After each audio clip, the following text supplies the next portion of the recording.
Before the Rings of Power, there were the Silmarils. Before Sauron, there was his master Morgoth. Before Aragorn and Arwen, there was Beren and Luthien. Join us as we explore Tolkien and all the ages of Middle-earth with your hosts from theonering.com, Jonathan Watson and Michael Grumbine.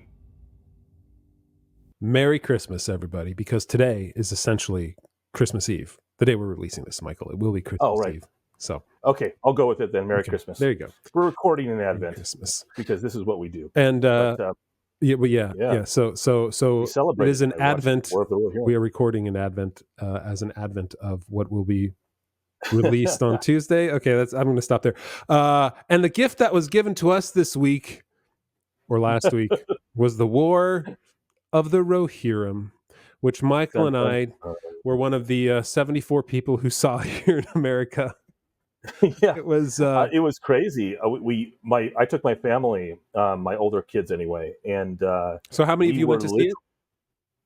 Total of five. Okay. Myself and four older kids. I beat you out. We had all six of us. All six of my family went and saw it.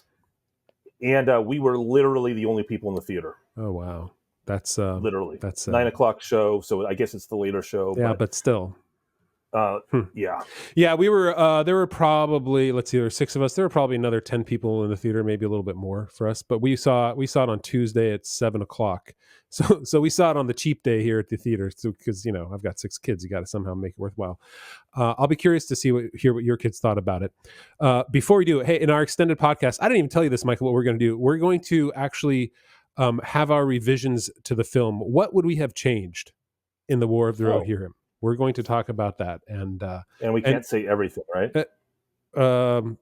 You can't say everything because there was some stuff that was true to what Tolkien actually wrote. So you can't say everything. That's true. But we can be as we can use an axe or we can use a chisel. I have a feeling that the larger devices will be coming in handy as we look at what we would change. But if you want to hear that, subscribe, become a member, go to theonering.com/member, and you can get the extended podcast. You can join our Discord chat, and it's $4 a month. First month is free. And we really appreciate it. As the year draws to a close, we want to say thanks to all of you members who keep us going. Who got Michael? Michael has a new microphone. We weren't able to set it up quite yet because we have to get the right headphones now. Just arrived. So we'll move that over in the new year. We'll have a new microphone. That's right. And also, I think on Christmas Day we'll be releasing our reading of Noel, Tolkien's Lost Christmas Poem that was discovered 11 years ago, to everybody again, read by Austin Robertson. It's a great reading and. I think it's approaching 25,000 views on YouTube now. Last year we got like 80,000 views on Twitter. So people really love to hear Tolkien's words spoken with such a nice mellifluous voice like Austin Robertson's. And so look for that on Christmas Day. It's a classic. It is. But everybody will get that. You don't have to be a member to hear that. Again, but we appreciate the support. theonering.com/member. Okay, let's go through the War of the Rohirrim. So right now the movie stands at it's made $11.5 million so far on a $30 million budget worldwide. I think it's made like $8 million in the US. So our predictions. Michael predicted that it would make $200 million worldwide. I don't think it's going to make $20 million worldwide. I think it's not even going to do that. So I thought it'd make over $100 million, but nope, nowhere near that at all. And this is one of the most interesting things to me is why. I just thought that the Lord of the Rings appeal would be enough and the anime style would be enough to gain, but it apparently just fell flat. What do you think? Well, I've never been a fan of anime. I think that taking Middle-earth and making it into a cartoon, which is how I think of anime, kind of belittles the world a little bit. And I think that with the bar set by Peter Jackson and the visual representation of Middle-earth, to diminish it into anime is something a lot of people just don't care about. I don't think anime has that much of a following here. So when you say it's anime rather than just animated, I think you actually lose more people. I think it would have been a computer generated animation rather than an anime. I think it probably would have done actually better. if it was done with that. Yeah, I think you're right. I was thinking that it might get a bump because anime is so popular from a worldwide perspective versus just an American perspective. But you might be right. You might be right. That's interesting. But I think it's popular. Anime is popular because it's there, like, it's an established art form in Japan. It's like the Japanese like visual art form that they're known for. And so when you have a very popular anime film come out, it's done by people that have the track record that demands that those folks in Japan particularly see it, and in other Eastern countries. So I don't know. So that's number one. Number two, it's a story nobody really wanted that much. And number three, once people saw, I think there was a large amount, I don't know what percentage, but I think there's a large amount that saw like, oh, we saw Galadriel in the Rings of Power. Now we've got Hera in the War of the Rohirrim. I don't really care. And I think also the wake of the Rings of Power left very little for people to look forward to, right? It diminished Middle Earth somewhat. And so I don't think anybody really cares. If the Rings of Power were super popular and people loved it, I think War of the Rohirrim would have done better. But it's kind of like, we have all these dumb Star Wars shows on Disney Plus now that I haven't seen. But the new show, what is it, Skeleton Crew, that came out, didn't even crack the top 10 of streaming in the first week it came out. And this is like Star Wars, which is considered, the American mythos, the thing that everybody's seen, and it just can't draw people. And so I think that diminishment of the worlds that we've loved through the media and the hunger of the fiscal hunger of these corporations has left it wanting. And so I think people just don't care. That's my thinking. What's your thinking? And I'm not sure if I'm right about this because I haven't dug into a lot of the details. I know a lot of people have online. But isn't it true that this War of the Rohirrim was indeed a manifestation of that fiscal hunger that you're talking about? Yes, sir. They're just putting something out so that they can keep the rights to it. Is that right? Warner That's Brothers? Right. They had to have another. They needed to use it in order to retain it. So I mean, so it cost them $30 million to make the movie. So I guess that's cheaper than spending another $250 million to regain it at some point, just like Amazon did with the Rings of Power and the licenses they have for that. Right. Yeah. That's a very interesting point about brand damage. Like over time, if you have low quality stuff that comes out for any world, any storyline, Star Wars, Superman, Lord of the Rings, Harry Potter, whatever Marvel it is. Now, a Marvel. If over time your product gets either better or worse, as has been sadly the case, the worse is usually the way it's gone in the last decade. But if your stuff has gone whatever direction it goes, that will increase or decrease the value of the brand, and people will want to see it less or more depending on which direction you're going. Agreed. So should we jump into synopsis here? All right. So synopsis. The movie starts. Since I know most of you haven't seen it and won't see it, and it's very different from what Tolkien actually wrote. Spoilers? Should we say spoilers? Spoilers. This whole show is spoilers. So don't, like, if you want to watch the movie, go watch the movie and then listen to this later. All right. So the movie starts with Hera riding her horse somewhere in Rohan up to a large rocky outcropping where she feeds an eagle of Manwë with a large drumstick pulled from her satchel on her horse. Other than that, then I guess she rides back to Rohan at this point. I'm trying to remember everything. Back in Rohan, however, now she rides back. Freka comes into Meduseld, into the hall there, demanding angry that Helm is going to marry off his daughter to somebody in Rohan. At the same time, Helm does in Gondor, in Gondor, yeah. So at the same time, Helm does insult him for being fat. So I appreciated that part of the film. That was good. Lore accurate. So he wants Hera instead to marry Wolf, who we find out they were good friends as children, playing at sword fighting together. And of course, the only scene we see with them in sword fighting is Hera besting him. But Hera is uninterested, and she says, I will marry no man. Literally, not, I am no man, I will marry no man. So Freka is refused with more barbed words from Helm, and they agree to take it outside. Helm kills Freka with a single blow, and Wolf vows revenge. Fast forward a few years. Wolf hasn't been heard from at all. I think in the book, in the appendices, it's 4 years essentially.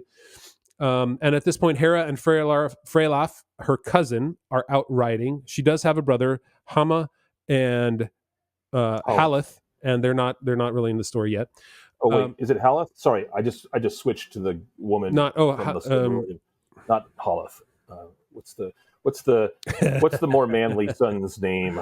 Just went blank on it. Hama is the Haleth. It is Hama Haleth. is the, yeah, no, it's Haleth. It is Haleth. Okay. They share the name. So Hama and Haleth are not in the story yet. Hera and Freylof are out riding together because she's the best horseman in all of Rohan, and they encounter a dead Southrun warrior who Hera realizes is a Mumakil tamer. The Mumakil appears and is apparently rabid, I guess, is angry and rabid. And Freylof draws them away, but to save Hera and Olwen is the shield maiden who's with Hera all the time. Hera then decides to save Freylof by luring it away. Goes into a forest that has a watcher in the swamp, not a watcher in the water. It's a watcher in the swamp that eats and devours the entire Mumakil whole. Like apparently its mouth gets. I was like, whoa, that's okay. That's big, and it has a tree on its head. It somehow the roots are a little island. In fact, a bunch of trees. Yeah. Okay. Yeah. So it looks like a little humpy island in the middle of a swamp, and it devours the Mumakil. At the same time, once it's devoured, she there is captured by Targ, which I believe is also the name of the Klingon dogs, the Targs. Targ is one of Freka's generals, and she's taken to Wolf's stronghold. She's kidnapped, taken to his stronghold, and we realize Wolf has become his stronghold at Isengard. Sorry, Wolf now has become High Lord of the Dunlendings, and he reveals his plot to attack Rohan. Hera offers to marry him. He says no because she's not marrying for love. Which, okay, we'll talk about that later. She is then rescued by her shield maiden, or the shield maiden Olwen, who literally explodes a door with her legs. I guess that's what it seemed like to me. Yep. As she comes in, she somehow gets there. She somehow gets I was about to say Eowyn, Hera away, and Freylof is left behind to pick off the bad guys with his bow and arrow. They return to Meadowcell to tell the king, Helm, about Wolf's big army, but Helm and the lords there scoff at the notion of retreating to Dunharrow, and Freylof, because that was what he was promoting, is cast out for being a coward.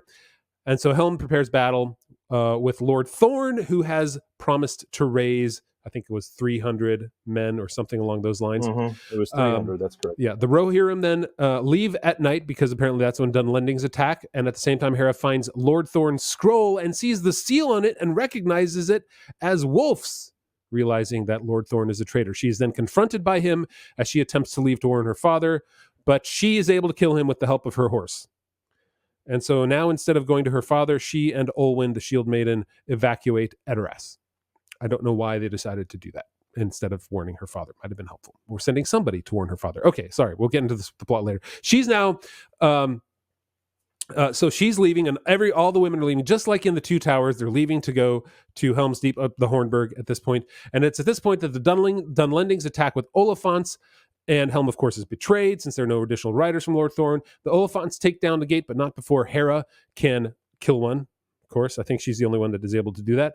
Edoras is then sacked, and Haleth is killed by an arrow through his throat. And Helm is also shot, but Hera and Hama save him, and then they ride to the Hornburg. Now, one thing I forgot to tell you. Go ahead, Michael.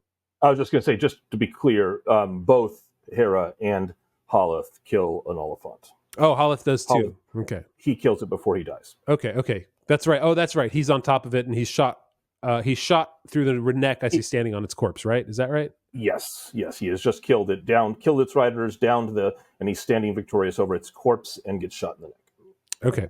So then they ride to the Hornburg, but earlier, right before they went to battle, we did have Hera tell Hama, the younger brother, that your horse is too slow. You should get a better horse. And he says, no, this old girl has been with me through much, and I will keep her as long as she's able to carry me. Essentially, that's what he says. So he's got a slow horse. And so as they retreat to Helm's Deep, he falls behind the Hornburg. He falls behind and is captured by Wolf and Targ.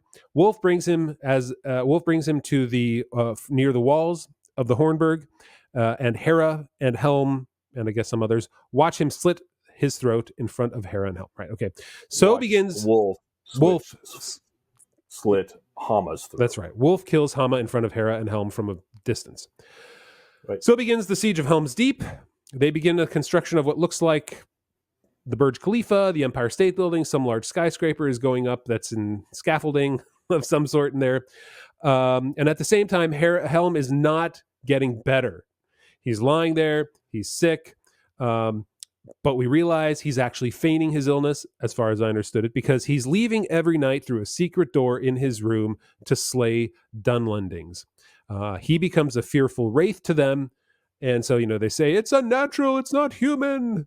But he does go out and kill them in his, his sleeveless tunic, essentially, like large, big, like biceps and triceps, and like very, very, very ripped. He's going out there in the deep cold. He reminds me of an NFL player, actually. Okay, in any case, I digress. Hera discovers this secret door and finds, as she goes out and looks to see what's going on, she finds some orcs looking for rings in here. She's then attacked by these orcs, and Helm first saves Hera from these orcs, but then Helm is bested by a large orc, and Hera saves him. They're now discovered by the Dunlendings, and so they have to retreat back to the front gate of Helm's Deep, of the Hornburg, because there was some rocks falling that closed the cave that they had exited the Helm's Deep from. So Helm then sacrifices himself at the gate so Hera can get back into safety and become the ruler of the world she was meant to be.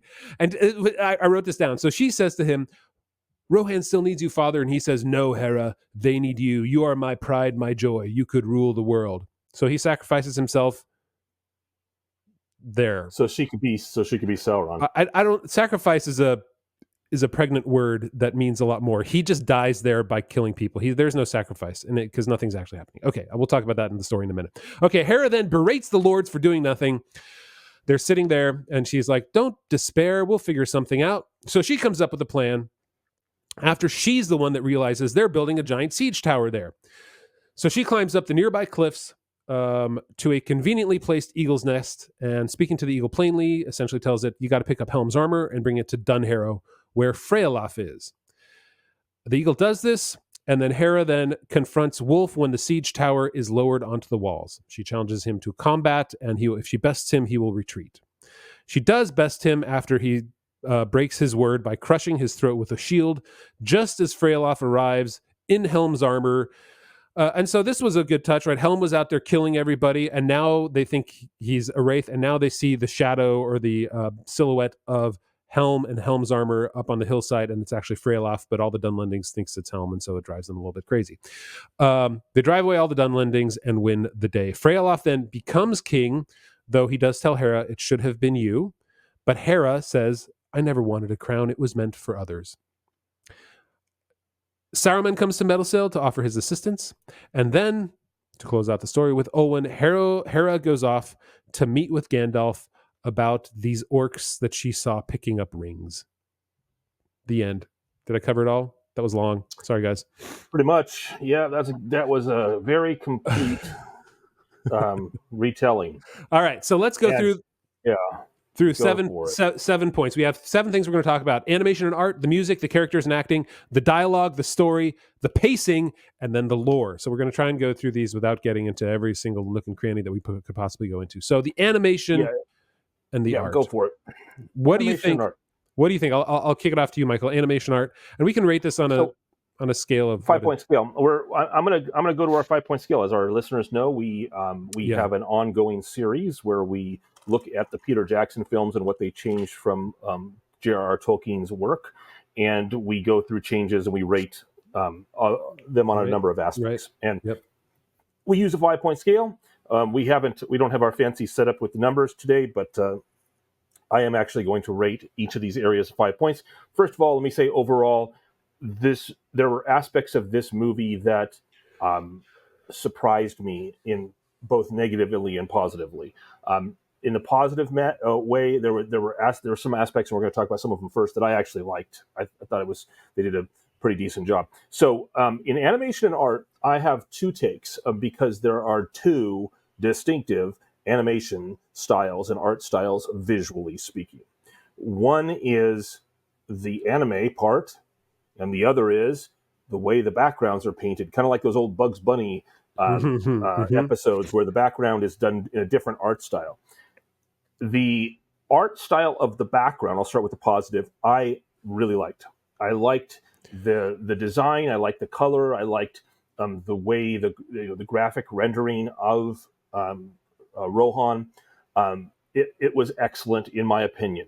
And so I would actually give that a 4.5 out of 5 in terms of that background animation style. The foreground anime is a 2.4 because I do not like anime. I do not like the style that they did it in, and it was choppy. It was very sort of, and it was weird. There were a bunch of different animation styles at some points in some moments. There, like when things exploded, doors and gates and stuff. It looked, and then when some motion happened, it looked like they were almost, what is that called? The rotoscreen? Rotoscoping. Rotoscope. Thank you. Yeah. Looks like they were rotoscoping it. They were to be clear, they did use motion capture for some of the stuff. So, okay. So that's why it looked like rotoscoping. So anyway, sometimes it looked natural, and then a lot of times it just looked jerky and low frame anime. That's my take on the animation. All right. Well, so interesting. Yeah, I don't like anime. I've never enjoyed it. I've never thought it's my own thing. People have tried to get me onto it. Tried the things on Amazon, and I'm just like, it just, I can't get the idea back past the mental block that I'm watching a cartoon, and I'm not losing myself in the story whenever I'm watching a cartoon, and that's my own shortcoming, I guess. But like for me, when a movie is successful, it's because it makes me forget to be analytical about it, to just enjoy it. And I can never stop being analytical about a cartoon because it's just a cartoon. Interesting. Or very few cartoons do that. The one that did was The Emperor's New Groove because I couldn't stop laughing in that entire movie when I saw that like 20 years ago. Yeah, it was a good one.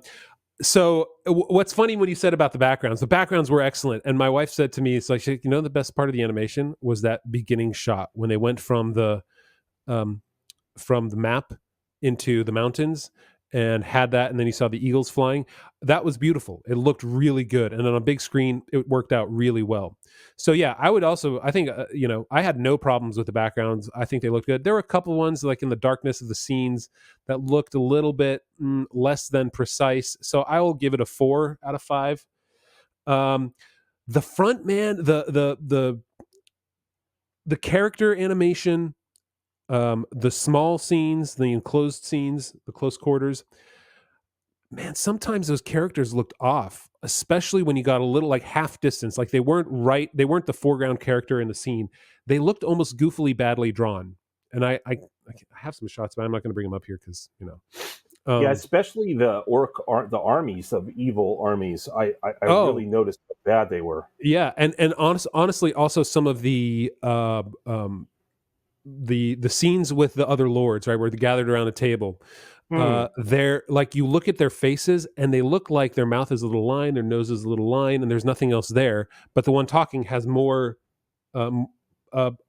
characterization into their face than they do. And maybe that's anime, but it just drew me out of the movie completely. That's anime. Completely. So I just didn't like it at all. Horses looked kind of weird at times, and I've heard that it's incredibly hard to draw horses. So I guess I'll give them that. But they looked really herky-jerky, especially when they tried to do a spinning shot around a horse at one time, where his movement just looked like he was floating a little bit. Didn't look right. And then there was some weird frame issues, like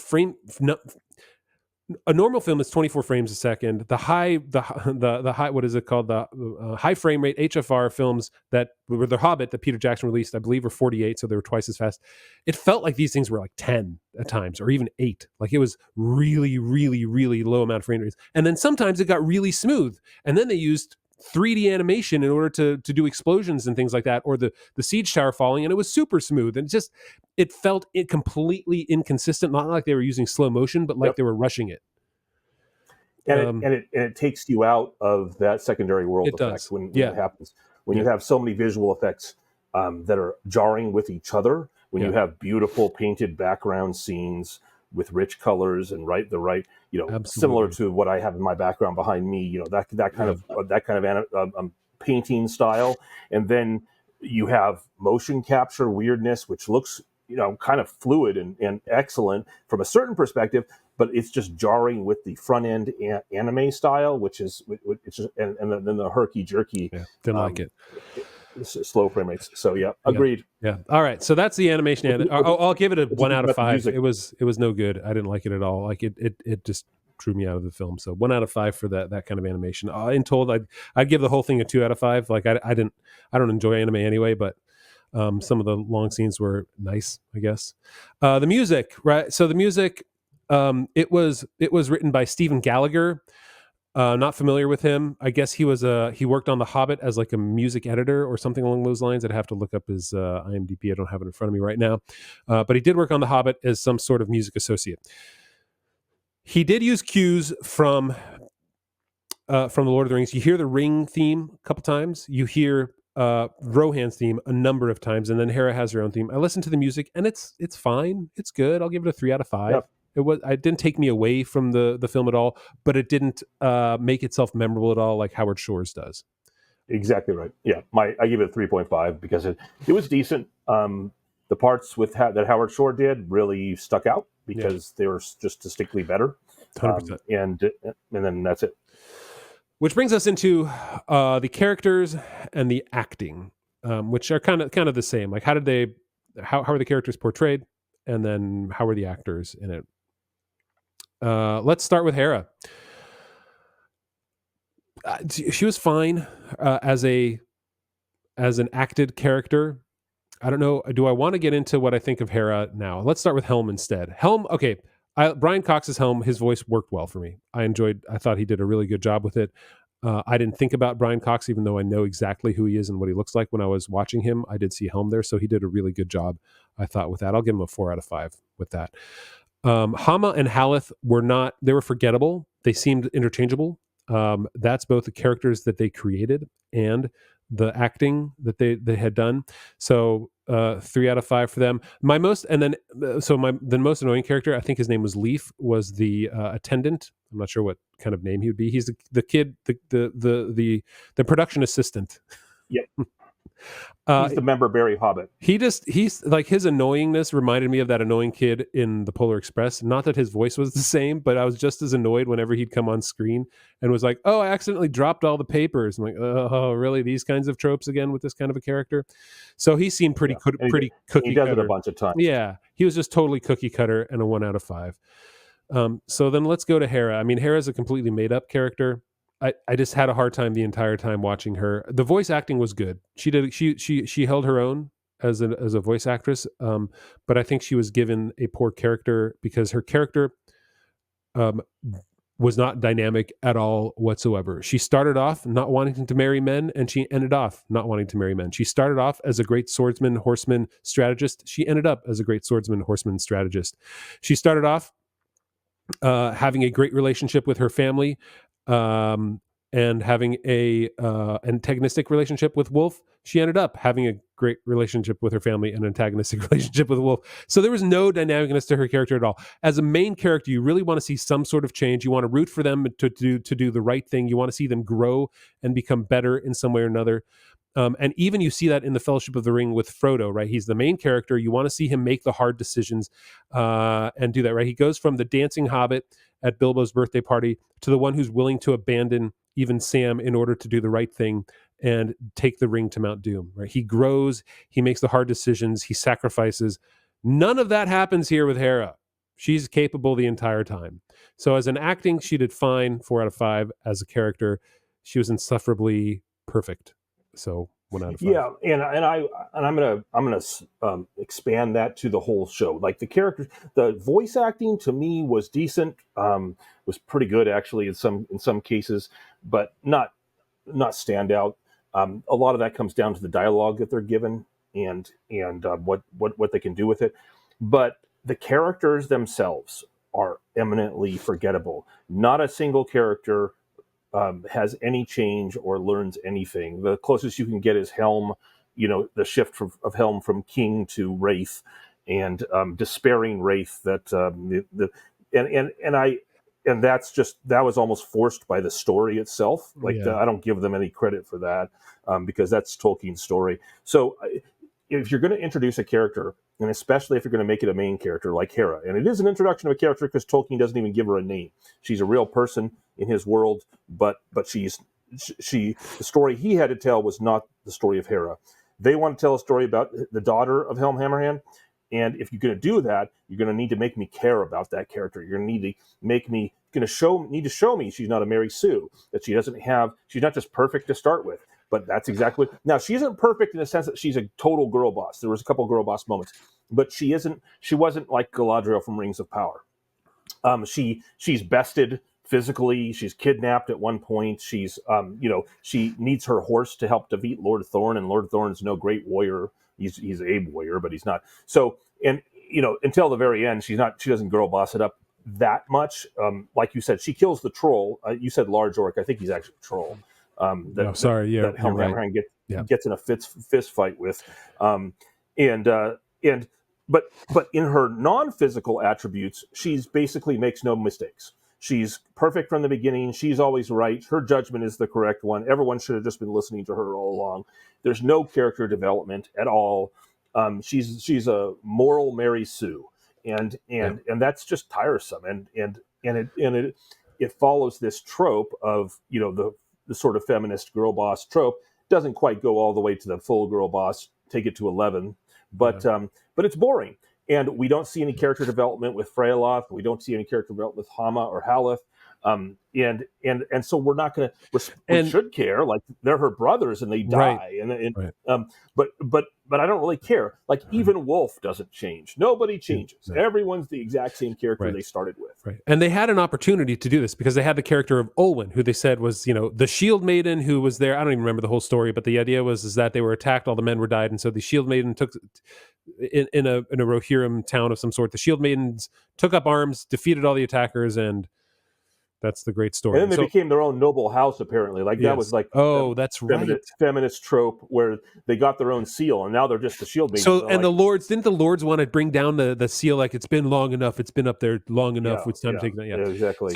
So they have this whole thing with Olwen. They don't even show Olwen training Hera. They don't show anything about Hera in any process at all. They had 4 years. They could have spent that time in saying like, this is how Hera changed over those 4 years in order to defend her people. And she became more than she was, kind of like when the other Haleth from the Silmarillion was when her brother and her father and her brothers were killed. And she had to, take command of her people and lead them into safety and fight back the orcs that were attacking them as they were heading eastward, I believe, near the marches of Doriath. And she protected her people, but she had to learn that over time. She's perfect right away. And like you said, all the characters are exactly the same from beginning to end.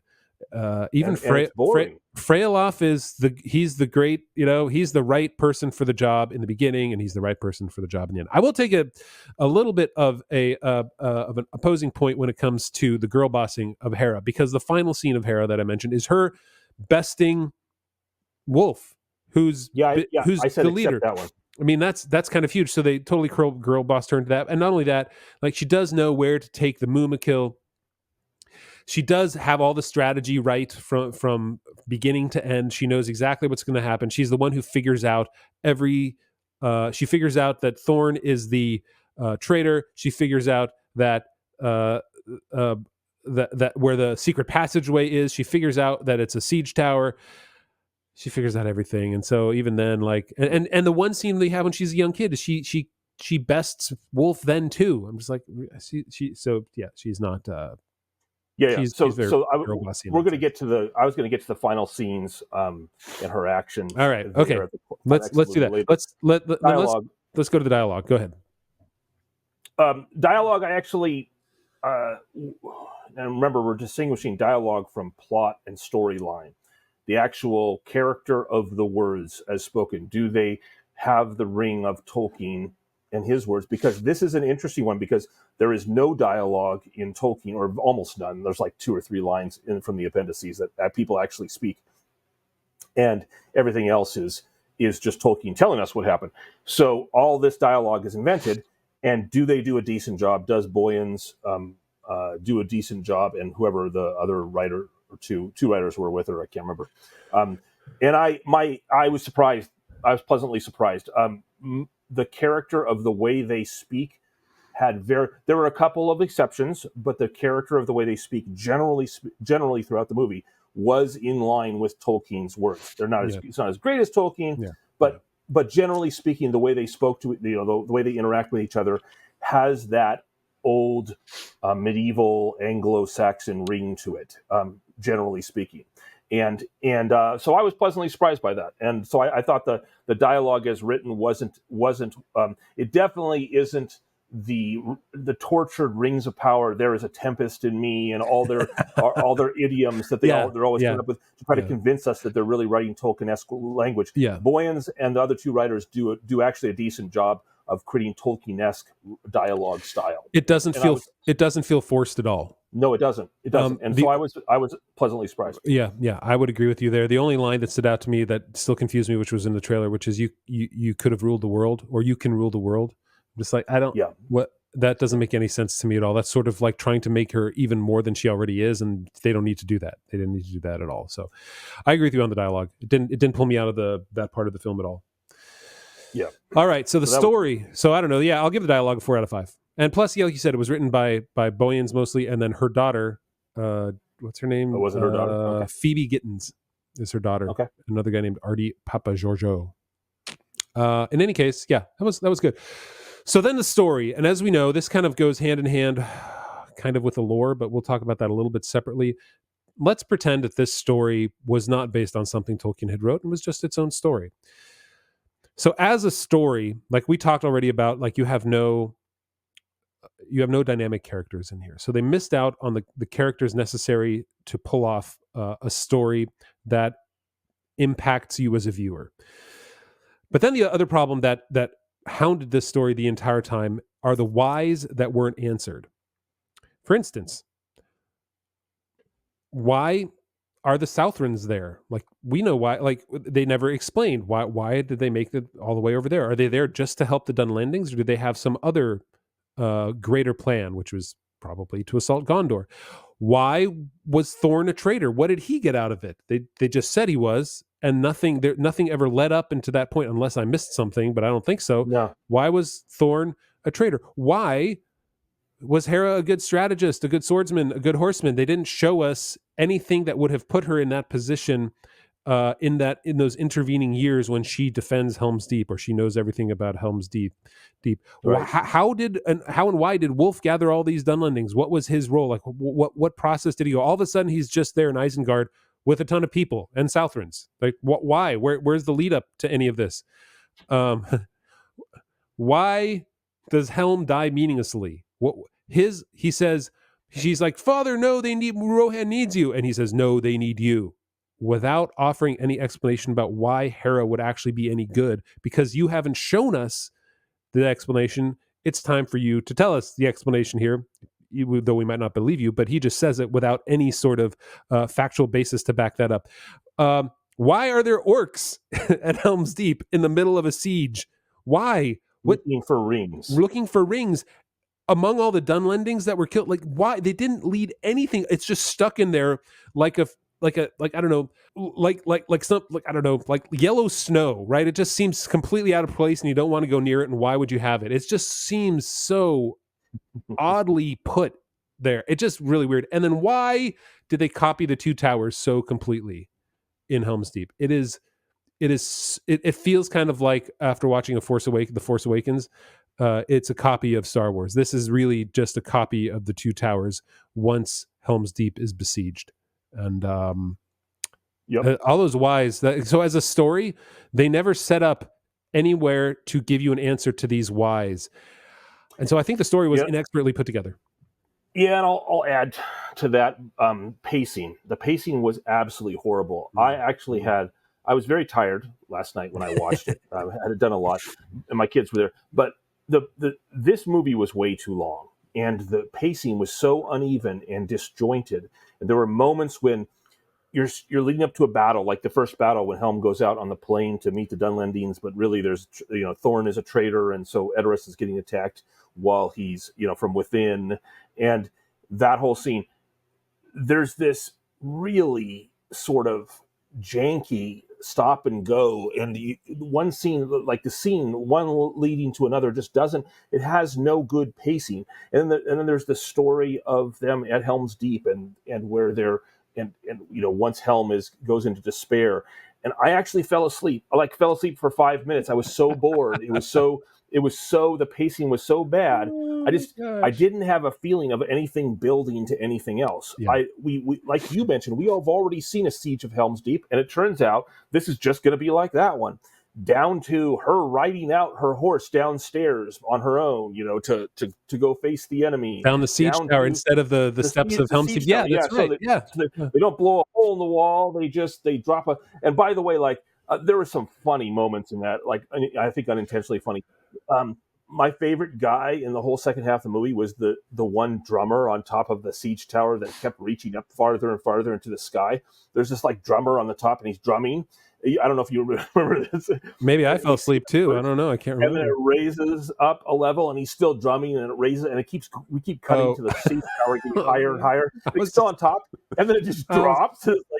So you just sacrificed your one cool drummer. But anyway, it's just there was all this random stuff that was in there. Yeah. Some of it member berries, some of it like Oliphants and Watcher in the Water. They actually call it Watcher in the Water. I just your story is bad if you can't even put yourself, let's say you want to presume that the Watcher in the Water is one of the creatures of Middle-earth, and there are other creatures like it, and maybe the Rohirrim have come across a creature like it from time to time, a creature of terrible legend. They wouldn't call it a Watcher in the Water, you dumbasses. Sorry. Merry Christmas, everybody. Have the integrity of story writing to actually write it from the point. They would have had their own name for it. Give us a different name. Do something different. Yeah. Crebine from Dunland. They put that in there too. Exactly. Remember when Legolas said But that was Saruman, and here it's just, they're feeding on the dead body. It's just but there were so many member berries. My kids were just groaning and it was nice because we were the only ones in the theater, so we groaned and we commented. There we could talk and not disturb anybody. But the story was, it did not do what it's supposed to do and put us in the world and make us care about the characters. It was a conglomeration of member berries and copying of a story we already know. The screen behind me is the real Shield Maiden of Rohan, as written by Tolkien. It's Éowyn, and Hera does not match up to Éowyn. No. She from start to finish. And we're going to go into philosophy about this. So, what would you give the story then? Yeah, story's like a 1.5 for me. It was really poor. I'll give it a 1.5 too. Yeah, it wasn't. The pacing was a 1. The pacing was terrible. It was one of the worst paced stories movies I've ever come across. It could have been probably half an hour shorter. It was 2 hours and 15 Absolutely. minutes. It could have been probably 40 minutes shorter, but maybe at least half an hour.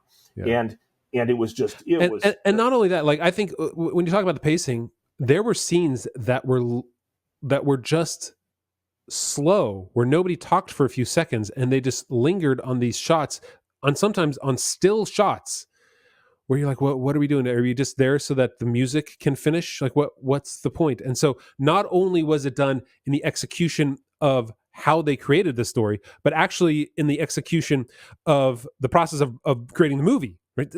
They made it longer with these awkwardly long intermissional shots. I don't know. It was odd how much time they spent doing things that didn't matter. The amount of, for instance, Hama and his horse, the amount of time they spent on Hama and his slow horse was they wanted you to really feel for the horse and feel for Hama, but it's totally unearned because you get one moment of it and there's no lead up to it. You have no emotional investment into what's happening with him or with the horse. Even had a scene of a couple minutes where it shows from their past, where it shows. I'm just making stuff up now, but if you see Hama and Hera riding in their youth or riding a few years ago, and you show Hama showing tenderness towards his horse, and we learn the horse's name, 100%. And in their shot, why? And Hera talks about how old the horse is, but Hama defends the horse because he loves her. For instance, that would be it.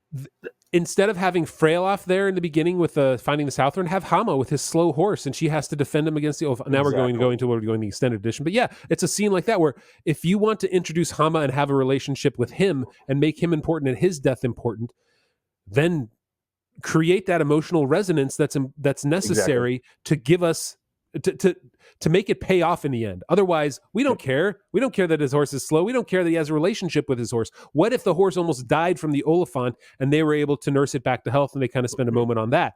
So, okay, now the horse has survived, but now the horse lets him down in the end and Hama dies. So anyway, okay, yeah. That's the story. There's 100 ways. 100 you could do it. So story is poor. Story was poor. Poor 1.5. Pacing was also poor. 1. Pacing was terrible.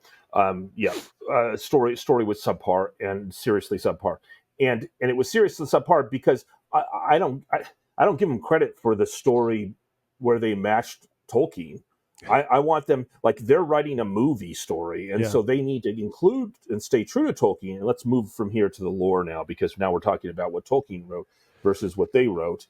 And I think I don't give them credit for that, except unless they were eminently true to the lore. Now, what do you think about the lore-wise? Because I saw a couple of major deviations from the lore, and some atmospheric lore and stuff that I liked.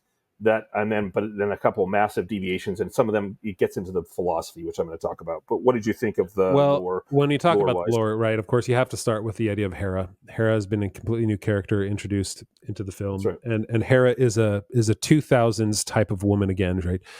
At this time, nobody married for love. You married for power and convenience. And so for her to say, I will marry no man, would be not only an affront to Freka and Wolf, but to her father.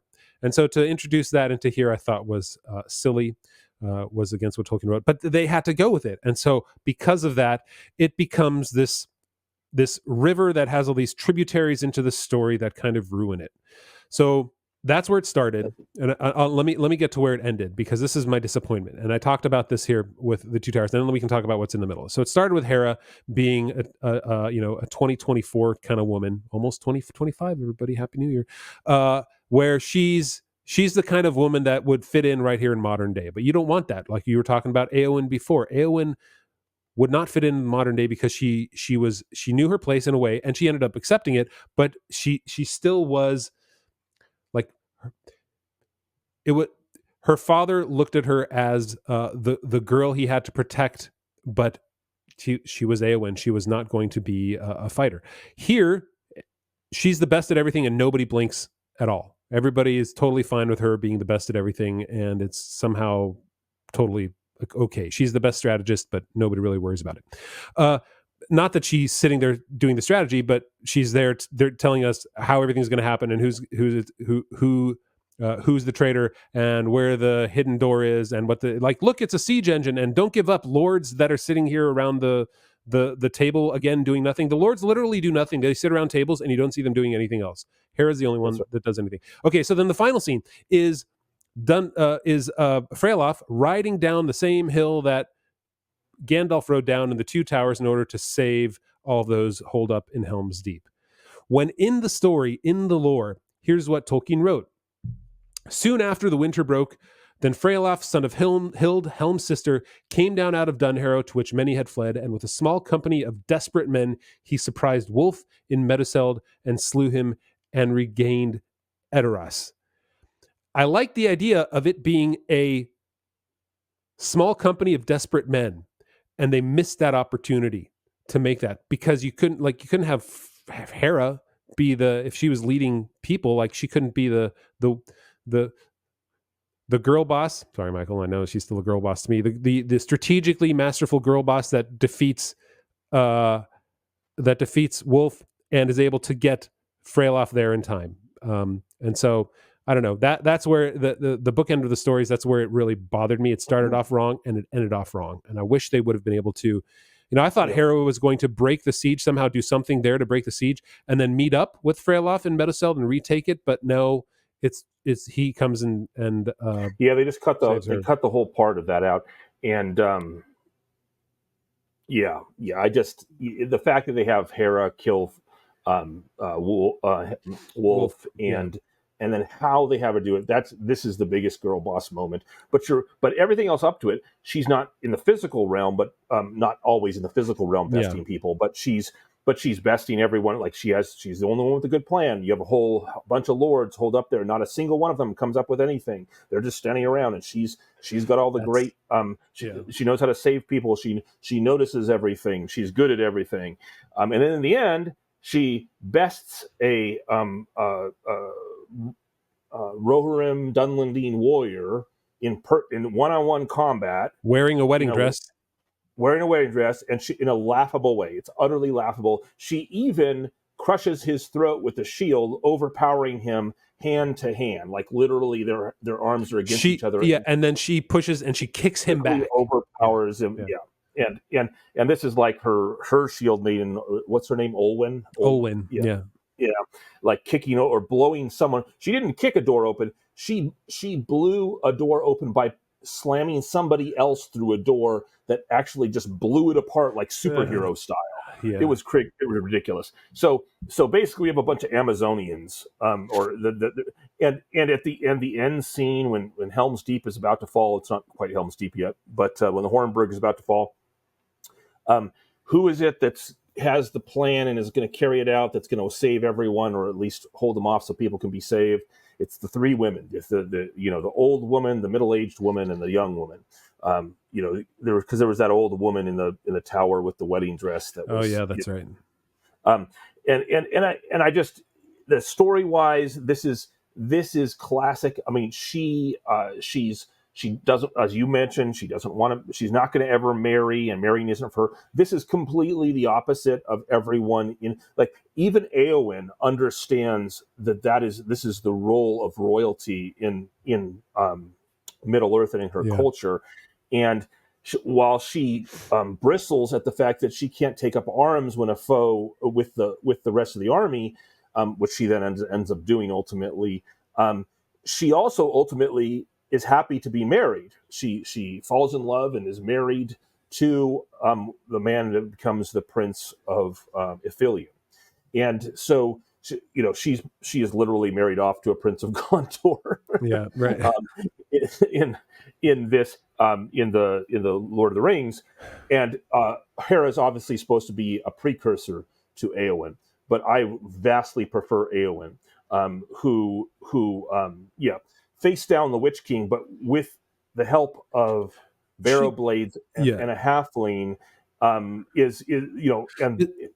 essentially the hand of God, right. is able to best this great evil.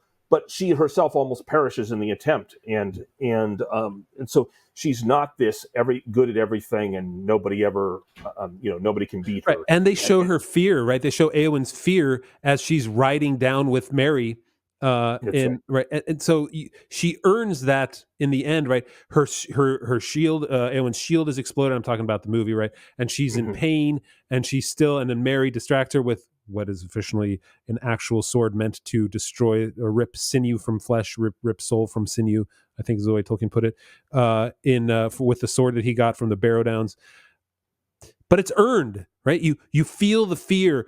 I have no fear that Hera is ever going to be in danger, because she's never failed before.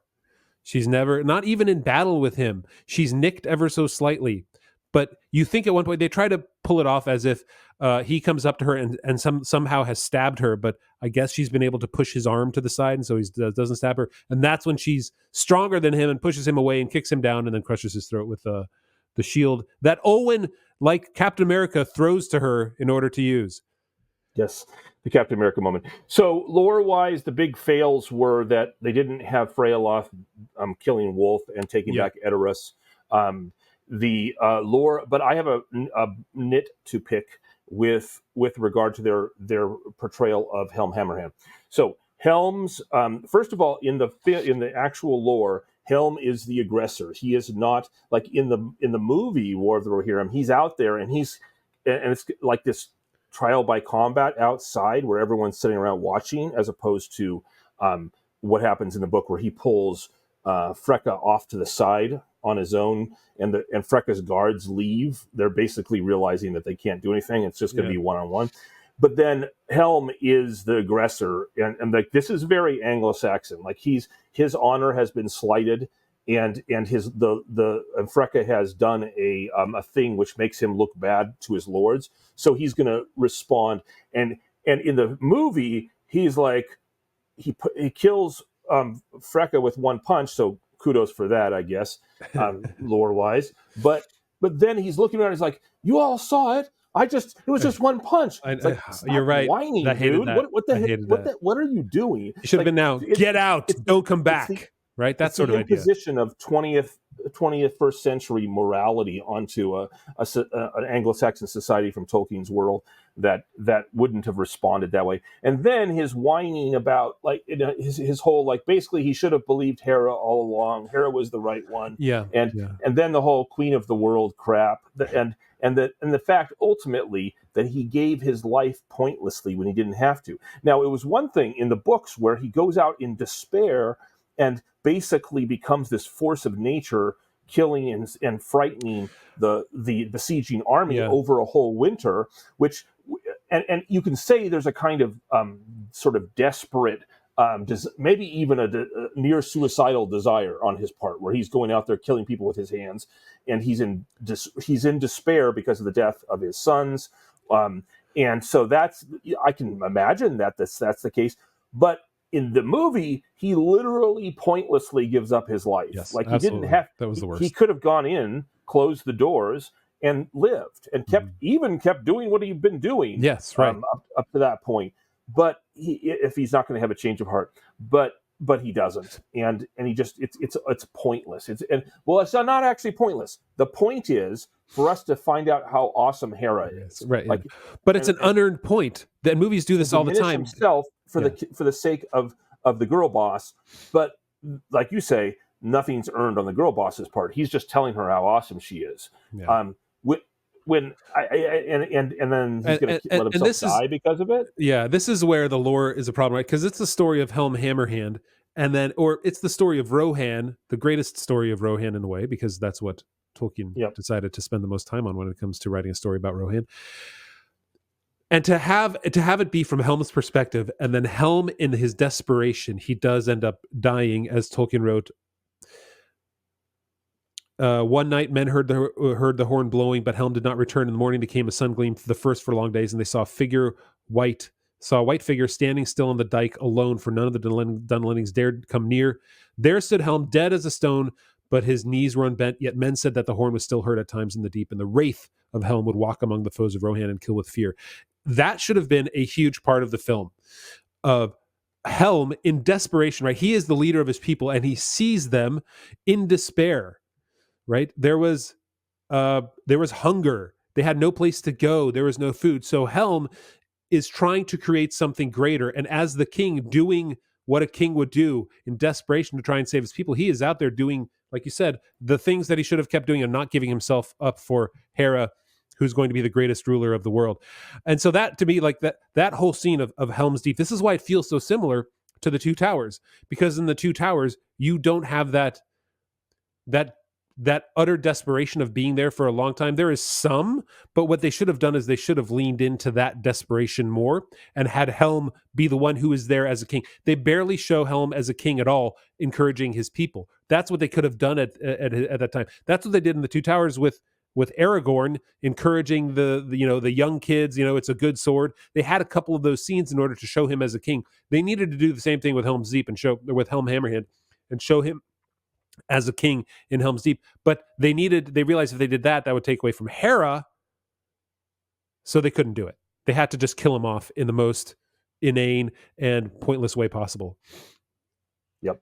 Yeah. Yep. So agreed. So that's my take. Philosophically, this is not Tolkien. Philosophically, this is a 21st century proto-feminist tale. They're trying to imitate Éowyn. Tolkien, there are so many subtle differences between Éowyn and Hera that are very important philosophically. We mentioned some of them, one of which is Éowyn is actually in love. She's in love with Aragorn. Remember, she's besotted with Aragorn. That's right. There's a whole side of her which she's not proto-feminist anti-man. Now, she is not happy with the fact that Aragorn doesn't love her back, but that wasn't what drives her despair. She simply she has a fierce warrior spirit. She wants to defend her people. but afterwards she's not anti-marriage. She doesn't go up her like, and then the whole conceit of the show, that somehow the world of Tolkien would have continued on and no one would have heard about Hera. That was so dumb. Really stupid.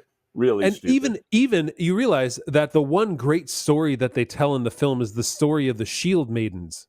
So if they're okay telling the story of the Shield Maidens to the Rohirrim in Rohan, why wouldn't they also be okay telling the story of Hera?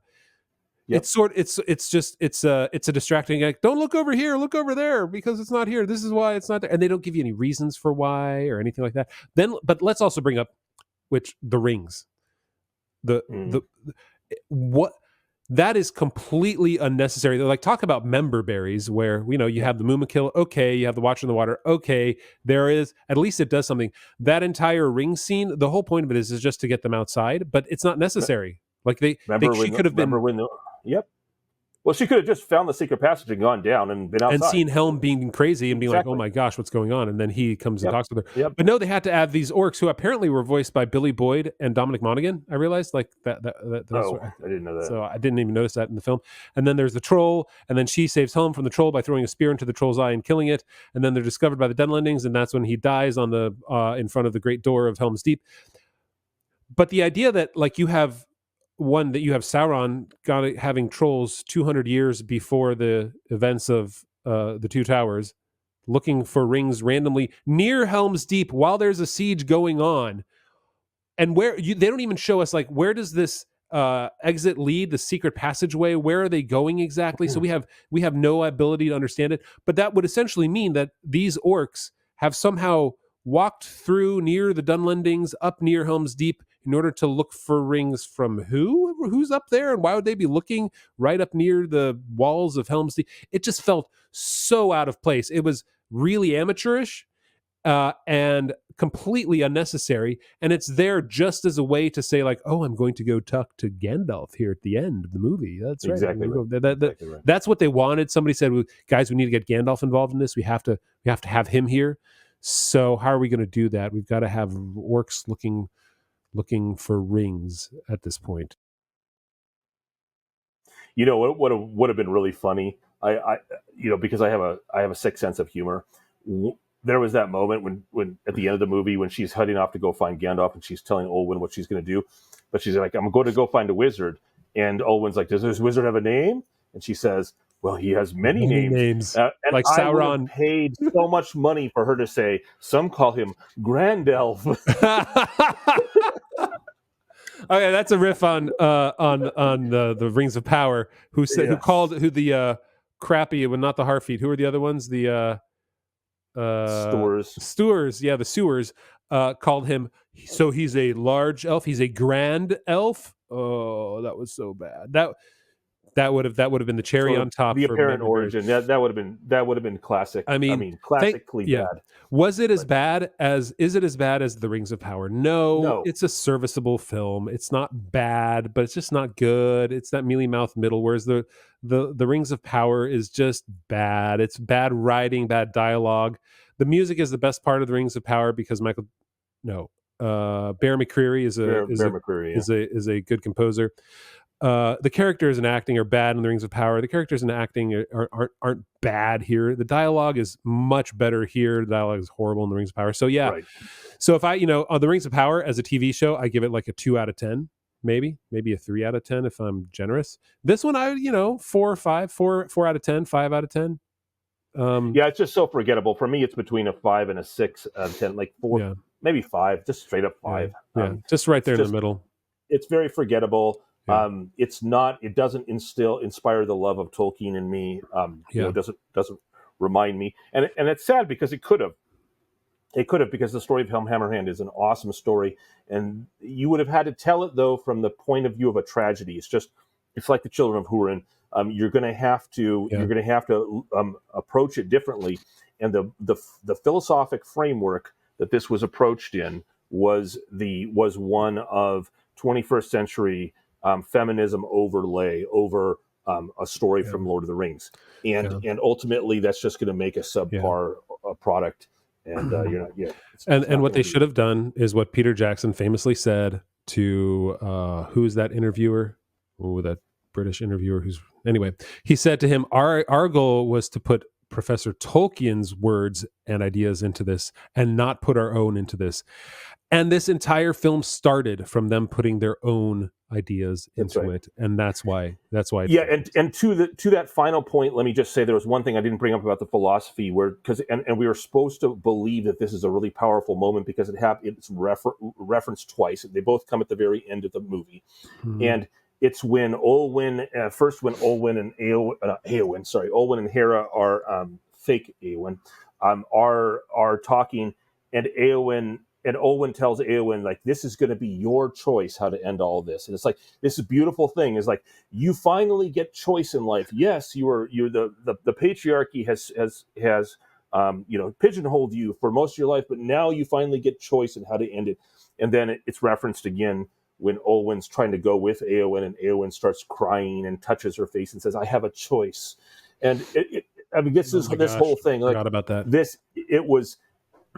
We're supposed to believe that this is the highest moment. This is like when finally she's heroic and it's all worth it, and this is the hero's journey supposedly, except it isn't, because choice is a thing that happens all the time everywhere. So many people choose how they die, and in this film and in other ways, there's nothing grand or epic about the fact that now it's not even the choice that she makes. It's now you get to choose. And this obsession with, I get my choice over what I do with everything in my life is the height of selfishness, my future, my body, my whatever. It's funny.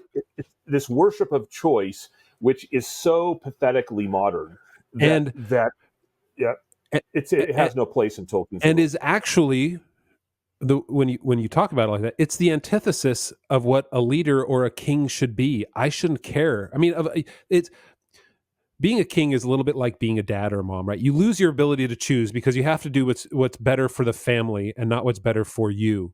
A king has to do what's better for his people, not what's better for you. Yep. And so she, by Freylof saying to her, "Oh, it should have been you," and she's like, "No, it was never meant to be." Well, it's kind of sad that he sees her that it should have been her, even though selfishly she's been doing what she wants the whole time and been going against what is expected of a woman at that time. But should have been her. No, but she's selfish, so no, it should not have been her. Freylof says it should have been her. She should have been queen. Her father says it should have been her. He should have listened to her. He should have been her. Yeah. She should have been his general. The king should have done everything his daughter told him.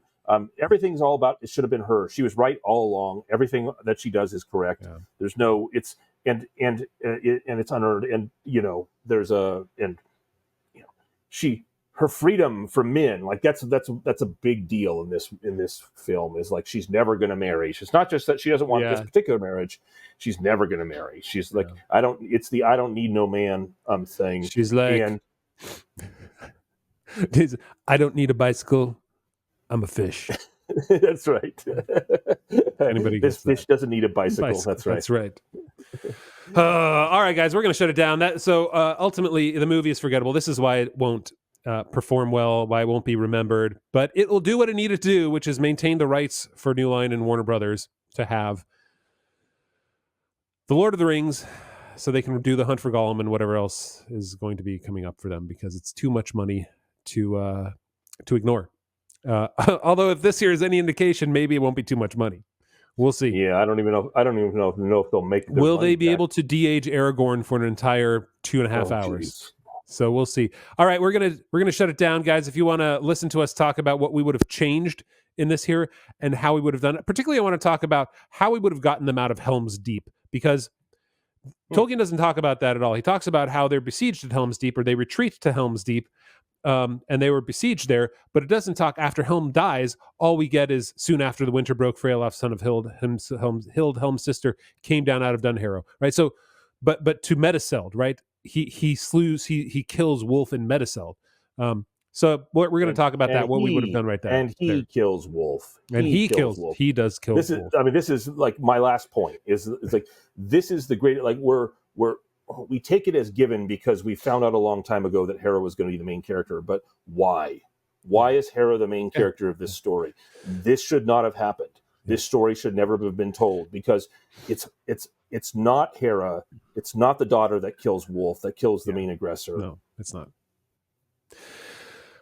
So if you want to hear us talk more about this film or what film should have been made, go to thewondery.com/member, become a member, get the extended podcast.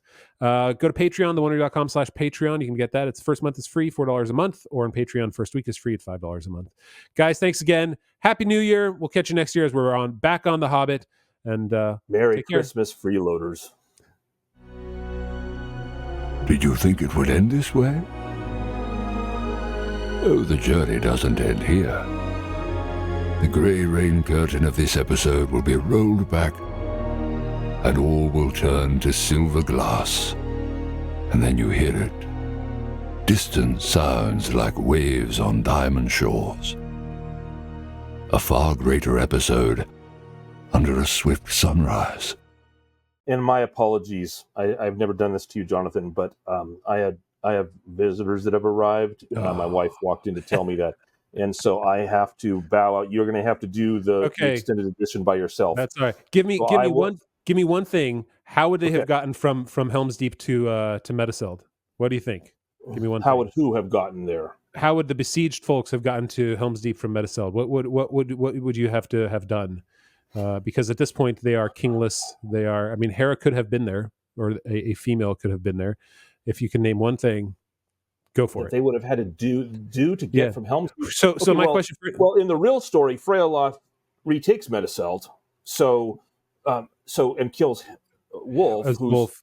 Yeah. Now, in the real story, you also have armies from both sides of coming in, because they didn't do anything with the forces of Sauron. That's the crazy thing about the orcs searching for rings. Actually, the orcs would have been supporting. It was the Corsairs coming up from the west, and then the Southrons from the east that pincer moved the Rohirrim in the real story. We didn't even talk about that. And so you're saying, under the conceit that this real story went like the movie, and they're all stuck in Helm's Deep, how would they get from Helm's Deep to Meduseld? Is that what you're saying? They never talk about the breaking the siege of Helm's Deep. Tolkien doesn't discuss that at all. Oh, I see. See, I actually think that Freyaloth breaking the siege could have been a thing. Like he takes back. Okay. It's like his taking back of Meduseld inspires the scattered Rohirrim, and they come and join, and he now has a proper army and begins the freeing of everyone. And then, because we're talking about a period of weeks instead of the months that they've been, he comes back and eventually breaks the siege. That's what I always thought, was that Freyaloth would have done that. So, but that's because I like the book that Tolkien wrote instead of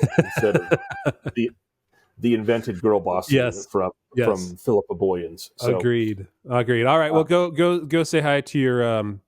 But anyway, Merry Christmas to all our faithful listeners and subscribers, and I'm going to look forward with joy to Jonathan's retelling of the end of the story, because we'll see what I come up with. All right, take care, all. All right, see you. Bye. All right, well, that's a new one, guys. So here's the thing with the story is, ultimately, we don't have Hera, right? So we're left with the story that who's going to be the main character? Well, if it's Helm dies off 3/4 of the way through the story, you could say. And a lot of folks don't like that. I, for one, I am not averse to making this the story of Helm in the same way that, I mean, granted, he's not the main character, but Obi-Wan dies 3/4 of the way through Star Wars. And I don't think it's necessarily a bad thing to have that. What they should have done, here's how the movie should have been, and I'm going to do a more general construction about it, if you wanted to stay true to Tolkien's story, is that you make the story at the start about Helm and his pride and his strength, that he is actually too strong for his lords, and so like the lords, they defer to him, but they do not necessarily respect him. And so the story of Helm is the gaining of respect and the gaining of rule through fealty to his people that that changes who he is, right? And that changes how the people see him. So in the beginning of the story, Helm, right? Hera is there as a character. You can call her Hera if you want to, but it's just his daughter, who's unnamed daughter. We still have Haleth and Hama. But Helm is prideful. Helm thinks he's got it all. Helm is looking forward to what comes with his strength in the conquering of lands and the conquering of Dunlendings. And so he doesn't respect Freka at all, and he kills him in one stroke. So Wolf vows revenge, and it takes 4 years now of time to have Wolf regain power, right? In that time, we still see Helm as a prideful character, but Wolf is starting to make some sorties into Rohan, and so people are trusting him less and less, and this leads up to eventually the sacking of Edoras and Meduseld, and Helm having to take his people to Helm's Deep, right? And in Helm's Deep now, right, they're despairing, and he takes it on himself to do what he can to his people. So when he leaves Helm's Deep, when he is exiting from however, if maybe there is a secret passageway that he goes out to, and that we hear the horn blow, right? It's not done just by himself. It is he uses his people and his lords in order to do what needs to be done in order to create this wraith of Helm, right? And he's the one that goes out, and perhaps it's not just him. Perhaps he does it at one point with his son Hama, who's still alive at this point. So maybe Hama is there helping him. And the idea is to create such a fear in the Dunlendings. And so, but they know that it's not, if it's a fear of an army, that's okay. They know they can defeat an army. But if it's the fear of a wraith, of a marauding, demonic, white, snowy figure of death coming to get them, that's even worse. That fear is even worse than the fear of losing a battle, because that's going against the other world, the underworld, the world that is unseen, right? Sorry, that's a Rings of Power thing too. So that's what they should have done, right? And through Helm creating this picture of who he is as a leader of people, and through those sorties, they gain food when they need to. They just get by, right? So they can get through the winter. And it's on one of these final times that Helm goes out, and he's supported by his people, that he ends up going out alone and gets separated from them and ends up slaying tons of people, but he's slaying them and his knees are unbent, and we still see his horn hanging at his side. And he's there on the dike, I think they said. And that would have created that fear that then the lords who are left, Hama at some point dies, the lords who are left are able to break the siege. I think the idea that it raises Helm's sacrifice, raises his people up so that they can meet with Freyalaf. It makes him into such a wonderful character of redemption in the end that they missed out, right? You want to have your primary character be a dynamic character who you can root for, who maybe you didn't like in the beginning, right? You want the guy that in the end, he makes the right decision to save his people. As a king, that's the point. He's unselfish. He starts off as selfish. He becomes unselfish and gives up his life in a last final move in order to get his people through the winter. And it's at this point that Freyalaf also, right? Perhaps the final sortie, and thinking about it now, perhaps that final time when he dies is when he gets a couple noblemen out of Helm's, out of the Deeping Coombe in order to warn Freyalaf, and Freyalaf then from Dunharrow or wherever he might be ends up attacking Meduseld and taking out Wolf, who has taken up residence there. So if you wanted to keep it here within the realm of what Tolkien wrote, make Helm the primary character, make Helm a selfish, prideful character in the beginning who is more about himself than his people, transform him into a character through those 4 years that you have and through the time in the retreat to Helm's Deep, into a character who realizes that he needs to be strong for his people. He needs to sacrifice for his people. He needs to strategize for his people and figure out how they're going to survive. And I'm not going to have all the details about how every little thing they do to survive the horrible winter in Helm's Deep. But make him be the strategist, the winner, and make him fail at times, and then give him successes so that at the end, when he does die in a heroic fashion, we are cheering on his death. We do not cheer on his death in the War of the Rohirrim. We simply don't care, because we don't cheer on the success of Hera, because she's been successful her whole life, even though she doesn't want to be king. So why do we care about her? So here, right, make Helm the main character, make Freylof the one in the end who takes up the mantle. Helm needed to be a dynamic character. Get rid of Hera. Hera can be there as support. She could maybe, I mean, look, if you really wanted to do it, she can support the team that's making Helm into the marauding wraith of death. Sure. Because that's his only surviving relative at this point. His wife's gone. His 2 sons are gone. All he has is his daughter.